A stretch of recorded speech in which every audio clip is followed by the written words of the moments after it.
Most people think gardening stops when winter hits. That's exactly when you should start. Look, I get it. You're stuck in a small apartment, maybe you've got a tiny kitchen with one window, and you're watching grocery prices climb while your neighbors brag about their summer gardens. But here's what nobody tells you. Winter is actually the perfect time to start growing food indoors, and you don't need fancy equipment or a greenhouse to do it. I spent 3 winters testing different vegetables in my apartment, killed a bunch of plants, wasted money on the wrong setups, and finally figured out what actually works. Today, I'm sharing the 10 vegetables that are not only possible to grow indoors during winter, but are actually easier than growing them outside. Before we dive into the vegetables, let's talk about why this works. Most vegetables people try to grow indoors fail because they pick the wrong ones. Tomatoes? Forget it. You need serious light and space. Peppers? Same problem. The vegetables I'm sharing today have 3 things in common. They don't need deep roots, they tolerate lower light conditions better than fruiting plants, and they grow fast enough that you'll actually harvest something before spring arrives. Plus, your indoor environment is more stable than outside. No frost, no pests flying in, and you control the watering schedule. That eliminates about 70% of the problems outdoor gardeners deal with in summer. Let's start with the easiest win. Lettuce grows fast, needs minimal space, and actually prefers cooler temperatures between 60–70 degrees, which is perfect for most homes in winter. Here's what you need: a container at least 6 inches deep, potting mix, and a south-facing window or a basic grow light. I use those LED shop lights from hardware stores. They cost about $25 and work perfectly. Plant seeds about a quarter-inch deep, keep the soil moist but not soggy, and you'll see sprouts in 3 to 7 days. The key mistake people make is planting too deep or letting the soil dry out during germination. For varieties, go with loose leaf types like black-seeded Simpson or red sales. Avoid iceberg. It needs more space and time. You can start harvesting outer leaves in about 3 to 4 weeks, and the plant keeps producing for months if you don't cut the center growing point. One plant gives you about 2 to 3 cups of greens per week. Plant 4 containers on a rotation, and you've got fresh salad all winter. That's saving you about $6 or $8 per week on store-bought organic greens. Spinach is even more cold tolerant than lettuce. It actually grows sweeter in cooler conditions because the plant produces more sugars to protect itself from cold. Use the same setup as lettuce, but spinach roots go slightly deeper, so use 8-inch containers if possible. Plant seeds half an inch deep, about 2 inches apart. Here's the trick with spinach. It needs consistent moisture but hates sitting in water. Stick your finger in the soil. If it's dry past your first knuckle, water it. I killed my first 3 batches by overwatering. Bloomsdale and Space are great indoor varieties. Avoid Malabar spinach. It's actually a different plant that needs heat. Real spinach takes about 6 weeks to reach harvest size, but you can start picking baby leaves at 3 weeks. One container can give you about 4 to 6 cups of spinach over a 2-month period. That's roughly $15 to $20 worth of organic spinach from a $2 seed packet. If you want something that grows even faster than lettuce, arugula is your answer. This peppery green goes from seed to salad in about 3 weeks. Arugula tolerates lower light better than almost any other edible plant. A bright window works, but it'll grow under basic fluorescent lights too. Use shallow containers, even 4 inches deep, works fine. Scatter seeds on top of the soil and barely cover them with a thin layer of potting mix. Keep it moist, and you'll see those distinctive leaves pop up in about 5 days. The taste changes based on temperature and age. Cooler conditions and younger leaves mean milder flavor. Let it mature in warmer spots or harvest later, and you get that sharp, peppery kick some people love. Harvest when leaves are 2 to 3 inches long for baby arugula, or let them reach 4 to 5 inches for mature greens. Don't let it flower unless you want seeds for the next batch. Once it flowers, the leaves turn bitter. Kale surprises people because they think it's complicated. It's actually one of the easiest indoor vegetables if you pick the right variety. Go with dwarf varieties like dwarf blue curled or winterbore. These stay compact and don't try to grow 3 feet tall like outdoor varieties. You need containers at least 8 to 10 inches deep because kale roots go deeper than lettuce. Plant seeds about half an inch deep and thin seedlings to one plant per 6-inch container once they have 2 sets of true leaves. That second set of leaves that appear after the initial seed leaves is your signal. Kale needs more light than lettuce. A south-facing window works, but a grow light is better. Keep the light about 6 inches above the plant and run it for 12-14 hours daily. Start harvesting the lowest leaves when the plant is about 8 to 10 inches tall. Always take from the bottom and leave the top growing point alone. One plant produces for 2 to 3 months this way. The cold actually improves kale's flavor.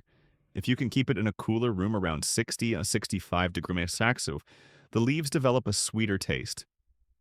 Room temperature around 70 degrees Celsius works fine too. The leaves just taste slightly more bitter. This is the hack that changes everything. You don't even need seeds. Buy scallions from the grocery store, use the green tops in your cooking, and plant the white root ends in soil. Cut the scallions about 1 inch above the roots. Plant these roots in potting mix, covering them completely with just the cut end at soil level. Water them in, and within a week, you'll see new green growth. One grocery store bunch gives you about 6 to 8 root sections. Each one regrows multiple times. I've kept the same scallion roots growing for 6 months, cutting and regrowing them every 2 to 3 weeks. They need decent light, so put them in your brightest window or under a grow light. Water when the soil feels dry an inch down. That's it. This saves you about $2 to $3 every week if you use scallions regularly in cooking. Over winter, that's $25 to $35 from free grocery store scraps. Radishes grow incredibly fast. Most varieties are ready in 25 to 30 days. They need containers at least 6 inches deep and don't care much about perfect light conditions. Plant seeds about half an inch deep and 1 inch apart. Once they sprout, thin them to 2 inches apart. The thinned seedlings are edible too. Toss them in salads. The trick with radishes is keeping the soil consistently moist. Inconsistent watering makes them woody and bitter. Check daily and water if the top inch of soil is dry. Cherry Belle and French breakfast varieties work best indoors. Avoid the big daikon types. They need more depth and space. You'll know they're ready when you see the red top of the radish pushing up through the soil. Pull one to check the size. If it's marble-sized or bigger, start harvesting. Don't leave them in the soil too long after they mature. They turn woody and develop that unpleasant, sharp bite nobody likes. Harvest within a week of maturity. Yes, you can grow carrots indoors, but you need to pick the right type. Forget those long supermarket carrots. Go with short varieties like Paris Market, Thumbelina, or Short and Sweet. These varieties mature at 2 to 3 inches long instead of 6 to 8 inches, so they only need containers about 8 inches deep. Regular carrots need 12 inches or more. Carrot seeds are tiny and slow to germinate. Mix them with a little sand before planting so you can see where you're putting them. Plant about 1/4 inch deep and keep the soil consistently moist for 2 to 3 weeks until they sprout. Here's what kills most people's indoor carrots. They don't thin them. Once seedlings have their first true leaves, thin to 1 inch apart. It feels wasteful, but crowded carrots grow twisted and stunted. Carrots need more light than leafy greens. A grow light is almost necessary unless you have a very bright south-facing window. Keep lights on for 14-16 hours daily. They take about 60-70 days to mature, which is longer than most vegetables on this list, but the payoff is homegrown carrots in February. One container can give you 15 to 20 small carrots. Beets give you 2 vegetables in one. You can harvest the greens throughout winter and still get small beetroots at the end. Use containers at least 8 inches deep. Plant seeds about half an inch deep and 2 inches apart. Beet seeds are actually seed clusters, so you'll get multiple seedlings from each seed. Thin them to 1 strong seedling per spot. Start cutting outer beet greens when the plant is about 6 inches tall. The greens taste similar to Swiss chard and are packed with nutrients. Leave the center leaves so the root keeps developing. The roots take about 50 to 60 days to reach a harvestable size of 1 to 2 inches in diameter. Small beets are actually more tender and sweet than large ones, so don't wait too long. Detroit dark red and bull's blood varieties work well indoors. Beets tolerate lower light better than root vegetables like carrots, but they still need a decent amount. A bright window or grow light for 10 to 12 hours daily works. Swiss chard is basically bulletproof. It tolerates lower light, doesn't mind some temperature fluctuation, and keeps producing for months. Use containers at least 8 inches deep. Plant seeds about 1 inch deep and 3 inches apart. Like beets, chard seeds are actually seed clusters that produce multiple seedlings, thin to one plant per spot. The key to continuous harvest is the same as kale. Always cut the outer leaves and leave the center growing point alone. One plant gives you about 2 to 3 cups of greens per week once it's established. Bright Lights is the best variety for indoors because it stays more compact than other types. The colored stems, yellow, orange, pink, red, make it almost ornamental while still being productive. Water when the top inch of soil dries out. Chard is more drought tolerant than lettuce, but produces better with consistent moisture. Feed with a diluted liquid fertilizer every 3 to 4 weeks to keep production going. If you want the fastest possible results, microgreens are harvested in 7 to 14 days depending on variety. These are the tiny seedlings of various vegetables and herbs, packed with intense flavor and nutrients. You can use almost anything as a container. Shallow trays, takeout containers, even old salad boxes. You only need 1 to 2 inches of soil. Scatter seeds densely across the surface. Press them into the soil and barely cover them. Keep the soil moist using a spray bottle to avoid disturbing seeds. Cover with plastic wrap or a clear lid until they sprout. Once sprouts appear, remove the cover and put them under light. Harvest when the first true leaves appear using scissors to cut just above the soil line. Great varieties for microgreens: radish, peppery, sunflower, nutty, pea shoots, sweet, broccoli, mild, and mustard, spicy. A single tray about 10 x 10 inches gives you enough microgreens for salads all week. The cost breakdown is incredible. A packet of radish seeds costs about $3 and produces 20-30 trays of microgreens. Store-bought microgreens cost $4 per small container. You're looking at 180 worth of microgreens from a $3 seed packet. Now let's talk about the actual setup, because this is where people waste money or give up too soon. For lighting, if you have a south-facing window that gets 6+ hours of direct sunlight, start there with leafy greens. But most winter windows don't provide enough light, especially if you're in northern climates or have buildings blocking your view. Basic LED shop lights work perfectly. Get the 4-foot fixtures that link together. They cost about $20–30 each.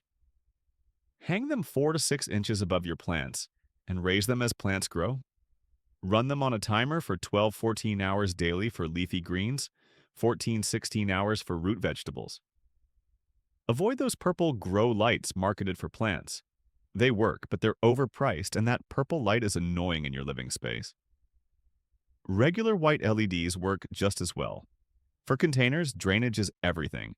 Every single container needs holes in the bottom.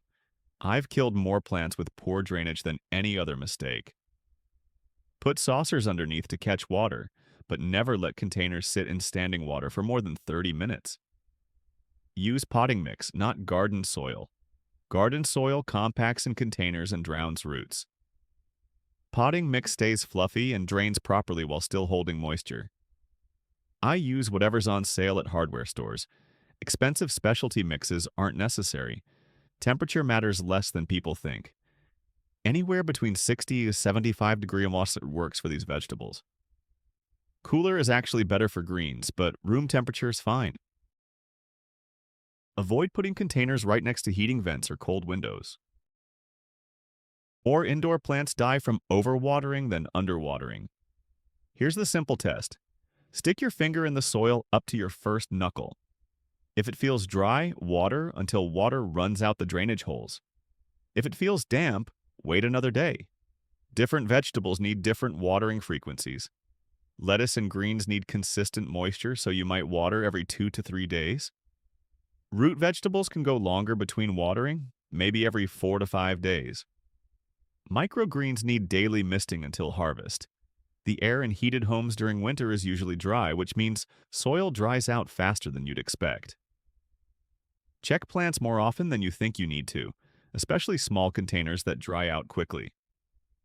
Pick 3 vegetables from this list and start this week. Don't wait for perfect conditions or try to grow everything at once. Start simple with lettuce, scallions, and microgreens. Get those working, then add more. The vegetables I showed you today will save you $30–50 per month on grocery bills while winter prices peak. More importantly, you'll have fresh greens and vegetables when everyone else is eating shipped produce that's been sitting in trucks for a week. If this helped, hit subscribe so you don't miss the next video where I'm breaking down the exact fertilizing schedule for indoor vegetables.